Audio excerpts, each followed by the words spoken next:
Hello, this is Tara. Got a question for you. Have you ever felt like you're just not getting anything done? Feel like you're completely unmotivated? Maybe that's a pattern in your life? I know it has been in mine. I definitely have been someone that has kind of, just let things happen and whatnot. And I'm not that kind of person anymore. And I wanted to share with you 7 different things that I've implemented in my life that have helped me become more of a person of action than just somebody that, life does to instead of me doing to life. So, you ready? Number 1, make lead goals. Now, if you don't know what lead goals versus lag goals, I'm going to suggest to you that you reach out to me at the end of this video, message me, and ask me for my daily DMO. In that, I give you a full explanation of what a lead goal versus a lag goal is. But I'll give you a little bit of a rundown right now. Lead goals are things that you can do every single day that you have complete control over, that help you get to the results that you want, but they're not tied to the results. They're tied to the action. I journal them. I make that a huge priority. Even if I'm not feeling motivated, I write down at least 4 things every single night before I go to bed that I'm going to do the next day that I can attack, that I can do regardless of how I feel about it, how motivated I feel, or any of that.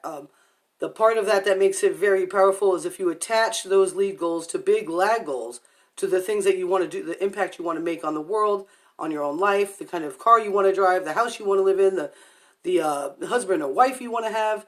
Those things are kind of out of control. However, if you attach those lead goals to them, those things become more and more and more something part of your existence. So I highly suggest you do those at least once a week on a Sunday night, if you like to start your day on Monday. On a Sunday night, sit down and write down what your goals for the week are. And then go into your Monday planner and write down at least 4 things that are attached to those main goals for the week, so that you know what you're doing come Monday morning. Every night before you go to bed, get back into your activity journal or whatever. You could just use a composition book and write down at least 4 things that you're going to do every single day to help you keep going. Now, you don't need motivation for that. All you need to do is do it. So, bam. Number 2, huge thing, and it's difficult for a lot of people that like to beat themselves up, or the kind of people that like to, find out why they're losing, why they, there is a spider going crazy. It's distracting me. There are people that will fight for their loss instead of fighting for their win. If you want to become a person of action, you're going to have to stop fighting for your loss and start fighting for your win. That means you might have to celebrate every single small and large accomplish that you do. Celebrate, celebrate, celebrate, even if it's just to yourself. Even if you just get up and do a little jam. If you post about it on social media, or you send a message to a friend and say, hey, you know what I did? I got it done today. I got this done today, and I didn't think I was going to do it. Celebrate every single thing that happens. Get used to celebrating yourself, because you know what? If you leave it up to the world, you might not get celebrated at all. Okay, so it's up to you to prioritize that celebration. Number 3, this is a big one, and a lot of people that are small-minded or results orientated, they're going to have a hard time ignoring circumstances. It's really important for you to start ignoring your circumstances and learning from mistakes that you've made. Okay? Bad things happen to people. Bad things happen to everyone. Bad things are coming for everybody. However, bad things hang out with people that are always looking for bad things. So ignore your circumstances. I have really big goals for a lot of different things. And my current physical surroundings and my current bank account and all that fun stuff, they're not quite where I know they're going to be. And that's okay, because you have to start somewhere. There's a place for everything. And if you don't appreciate what you have right now, you're not going to be able to even have the spiritual ability to appreciate the things that you get. You'll just be living a life of complete disappointment. So ignore circumstances. Know that there are other people out there that have been through worse than you, are going through worse than you, and are doing things anyway. Okay? So go out there and research some stories like that, because it'll blow your mind. Number 4, undercommit and overperform. This will get into the way of a lot of people that want to be an action taker, and they start saying yes to every little thing, especially outside stuff that's not attached to their lead and lag goals, stop. Undercommit. Undercommit. When you're setting out to do something for your business or your relationship, undercommit and blow it out of the water. Overperform. Do even more. Make that how you are viewed. Make that how you view yourself. Say no more, and when you say yes, do more than you said. Be bigger, be better, and you'll build that confidence muscle up so that you can ignore circumstances and you can ignore failures. Well, you don't want to ignore failures. You want to learn from them. You will be better at that if you undercommit and overperform. Okay? Number 5. This is huge. Act immediately. Trust your inspired action. I'm telling you, there are so many things that I've walked away from or missed out on because I didn't pick up the phone or I didn't reach out to that person because I was overthinking something. If you act immediately on things that you're inspired to do, you will start seeing more success in your life, in your business, in your relationships, all around. You say you're trying to lose weight and you think to yourself, man, maybe I should go for a walk. Do not give that another 30 seconds. Get up, get your shoes on, or in my case, your boots on, put your jacket on, and get out there and go for a walk. You don't have to be out there forever, but you have to be the kind of person that starts following your own lead. And your inspired action is what's trying to tell you, hello, Marcy. It's trying to tell you what you need to do. So if you start listening to that instead of making excuses about why you can't, you're going to start seeing more results. Okay? You just are. I can give you a really good example. The other day, I'm living up in Vermont, and I used to live over in Maine. And I was thinking, I'm like, man, I'm missing someone from Maine that I used to know, and I haven't talked to them in forever. I'm like, maybe I'll just go ahead and Facebook search them one more time. I did. And I went over there and I loved up on one of the pictures. And apparently the person inspiredly acted because they sent me a friend request immediately and we are having an amazing time reconnecting.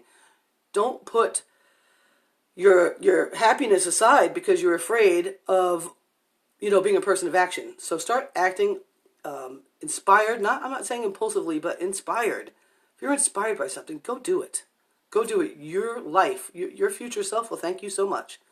Number 6, make an idea book or an idea journal. And this is really great to do if you have like a bedstand, put it next to your bed. Or even if it's just a small notebook you carry around with you, or maybe you dictate into your phone and keep an audio, however it is. Every idea that you have that you're like, oh, I should look into that. Get that down and make sure you start prioritizing going to look into those ideas. It's going to, when you're wondering, how am I going to make the money for this? Or how am I going to manage that? You can go back to your ideas and say, oh, I had an idea about this and I could implement it now and start making that happen. Okay? So idea books are huge, but they're not just to be written in, they're to be reviewed again and again and again so that you start implementing action on those ideas. Those things are going to make you huge. A big thing, I learned this from Tarek, and I've probably said it a few times. That's the guy from, Flip or Flop on HGTV, and that's like my favorite channel in the world. He taught me that because he's had a lot of challenges in his life. He's overcome cancer twice. He's gone through a terrible divorce. He's lost everything twice. Just crazy. And yet he continues to see success regardless of all those things. And what he said was, every time I've had a good idea, I went for it all out until it failed or succeeded. No matter what. So that ties in the act immediately and the idea book. Get yourself used to that. So, kicking the butt out of cancer twice, overcoming a terrible divorce, overcoming losing all his money more than once. I think his age, he's like just under 40. I'm pretty sure. I can look him up. You can look him up and find out. He's doing fine. He's doing fine. All those things served him. They all served him because he's an idea guy and he's an action taker. Number 7, and this is huge. This is really huge, especially if you feel like you're not motivated. I purposely made that title that way. Change the language that you're saying to yourself. Just change it. Give up on that stuff. There's no reason to continually talk yourself down. You're going to listen to you more than anybody else. I could sit here all day and tell you how amazing you are. I can totally do that. I could say, I believe in you. I know you're amazing. Look at what you've done and how far you've come and all the things that you've accomplished. Shit, you got born, first of all. That was hard. And then you learned how to walk. And then you use the language. It's crazy. It's crazy. We don't give ourselves enough credit. We are an amazing machine.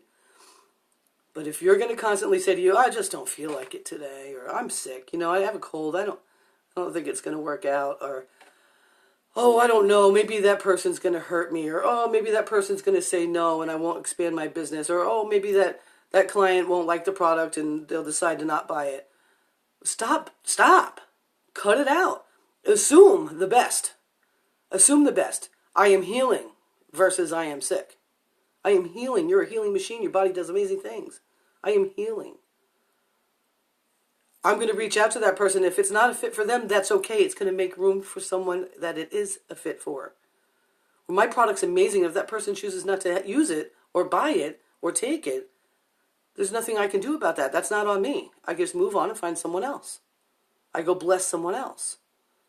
I don't feel motivated. I've got more motivation than I thought. Than I allowed myself to think. Just start changing those things. As hard as it may be, start changing those things that you say to yourself. Catch yourself doing it. If you have to use a rubber band technique and every time you find yourself complaining, snap it. And then change the language.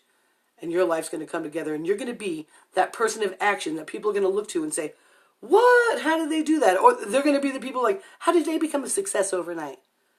I hear that all the time. I was talking the other day with someone, and there's a person local to me, and this is pretty amazing. She's a micro entrepreneur. If you don't know what that is, that's somebody that it's kind of like a franchise thing. They join a business, they participate in the plan, and they act as a representative for it, and they work it. And a lot of it is from home and all that fun stuff. She became a part of this company long ago when it first got started, and she didn't leave, and she stayed, and she kept doing the thing, she kept moving forward, she kept making mistakes, that's probably the biggest thing, and she started getting smart about money, and she saved, and she got better credit, and she got investors, and she got things figured out, and she's right here in Franklin County, where there are not a lot of people here, and apparently she recently purchased or built 5 or so houses on a big plot of land as an investment. She's probably either renting them or putting them up for sale. All people see is that, how did this happen so fast? Because they remember her when she worked in the cow barn, milking cows and doing cow barn stuff. They remember her when she had a regular job. She must have been doing that way back then. Well, yeah. Do you know how many people own even brick and mortars that have another job? I know. One of my favorite businesses around here is called Breezy Acres Farm, and it's a beautiful grass-fed meat farm in Montgomery. It's absolutely beautiful. The people are amazing. They're some of my favorite people I ever met. I just love them. Salt of the earth. And they run this farm, and it's great. It's great. Both of them have full-time jobs. The husband, and he does most of the chore work, has 2. And they run their business. So, being skeptical of somebody that's worked and done the job is silly. Start celebrating people that got somewhere with the job that they chose and the work that they chose to pursue, instead of being skeptical about it. Because, it just hurts your ability to be able to be an action taker. It hurts your ability to be able to see the success that you're looking to want us to see. It hurts your ability to tap into the greatness that you have inside of you if you're too busy pointing and thinking or somebody's something bad because they finally got somewhere. And the thing was that they're traveling all over the place and talking on stages. Well, that's part of what happened. She's now teaching people what she did and inspiring people, because if one person can do it, anyone can do it. And in Franklin County, if one person can do it, anyone can do it. And their big response was, I've never known anyone in that kind of business become a millionaire. And it's funny because I know a whole bunch of people. And when you look at where I live in this very rural community, I've never known anyone to be a farmer, personally, that became a millionaire. I've never known anyone, personally, that worked out at Hannaford become a millionaire. I've never known anyone personally that's gone and worked in retail, become a millionaire. What's up with that? Does that mean it's not possible? Does it mean that you can't? No, it doesn't. It means it is possible. And it doesn't make me more skeptical of someone else's chosen path. So remove skepticism. That'll be number, what was that? That's going to be your number 8. Remove skepticism of other people. Number 8, it's a bonus. Remove skepticism of other people's success and start focusing on your own actions. Start celebrating other people's success. And being an action taker is going to be your thing, and you're going to kick butt, take names, and ride it all the way to the end. So, with that being said, thank you for listening to me go on and on. I've got something for you. If you are open to taking a look at my daily method of operation that I do every day, I'd love to share it with you. Just reach out to me in Messenger. Say, I want your DMO, and I'm going to send you 2 different things. I'm going to send you like a little tracker that you can use. That's kind of geared to me, but you can edit that to make it for you. What you do is you would save it into your own Google Slides and change the things. And I'll give you the full DMO that I do every single day, no matter what. No matter if I feel like it or not. And hopefully that'll help you an awful lot. So with that being said, I want to thank you so much. Thank you so much for coming. I'll see you later. Bye.